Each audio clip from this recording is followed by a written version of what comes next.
મારવાડા 10 નાળા નજીક યુવકની કારની ટક્કર મારી હત્યા કરી નખાઈ હતી.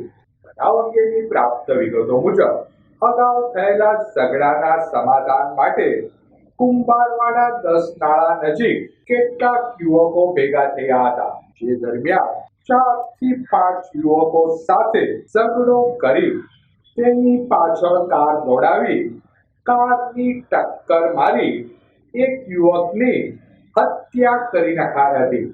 બનાવના પગલે મૃતકના પરિવારજનો હોસ્પિટલ ખાતે એકઠા થયા હતા.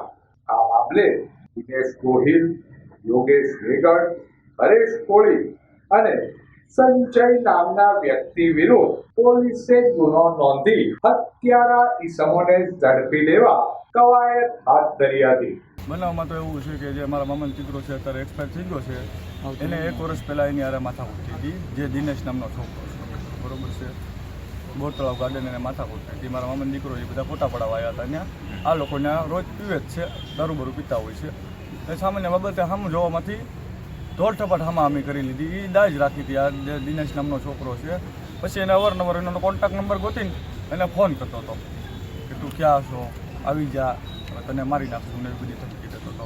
પછી વાયા મીડિયા એ લોકોને ખબર પડી કે આ એનો મામા દીકરો થાય, એટલે કે હું મારો કોન્ટેક્ટ કર્યો. પછી કે ભાઈ શું કરવું છે તારે, એમ તારા ભાઈ હારે મારે આ રીતે સીધો. મેં એને કીધું ભાઈ હવે તું મારો ભાઈ બન જ છો, પણ જે હોય આ બધું પતાવવાની વાત છે, અહીંથી હળું નથી કાપી નાખો, બરોબર છે.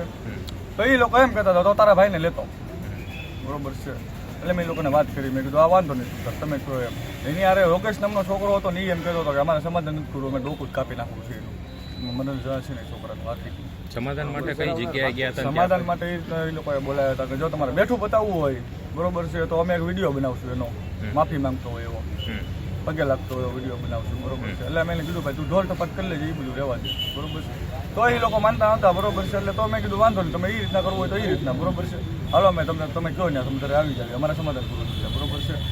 એટલે એ લોકોએ અમને 10 નાળા બોલાયા નારી રોડ ઉપર, બરોબર છે. એટલે અમે એ લોકોને ગયા 10 નાળા રોડ ઉપર. પછી શું બનાવ બન્યો? પછી બનાવી રીતના બન્યો કે એ લોકોને વધારે પૂરતા અમે આમ વાળી ગયા, રોડ ઉપર ઊભા હતા, ગાડું બોલવા મળ્યા. એટલે અમે લોકોએ ગાડીઓ વાળી લીધી પાછી. ગાડીઓ વાળી એટલે બધી વારવાર એક ગાડી વળી એટલે બધીને વારવાર ભાગવા જ મળી ગાડી, બરોબર છે. પછી આ લોકોએ ગાડી ચાલુ કરી, અર્ટિકા ગાડી હતી, ગાડી ચાલુ કરીને એક ને ઉડાડ્યા. મેઇન ટાર્ગેટ હતો ને એને વ્યવસ્થિત ઉડાડ્યો. જે હાર્દિક નામનો છોકરો છે ને જે અત્યારે મૃત્યુ પામેલ છે, એને વ્યવસ્થિત રીતે વાગી. પાછળની 3-4 ગાડીઓ હતી ને એમાં નાની મોટી બધાને સમાધાન કરવા માટે કેટલા લોકો આવ્યા હતા ત્યાં? સમાધાન કરવા માટે વાત તો મારે 2 હારે જ થતી હતી, પણ એ હતા ઘણા બધા, પણ અજાણ્યાને હું કોઈને ઓળખતો નથી. અચ્છા, હવે તમારી માંગ શું છે? અમારી માંગ એ છે કે આરોપી પકડી ગયો. પોલીસ વિરોધ અમારે કાંઈ વાંધો નથી, પોલીસ કામ કરે જ છે. 3 દિવસથી ભાઈ છે એ શું કામ, મૃતક ભાઈ છે એમનું શું કામ છે? કરે? ઉદ્યોગમાં હીરામાં ઓફિસમાં જતા હતો, ફોર્ટીમાં, એમાં નોકરી કરતા હતા ભાઈ.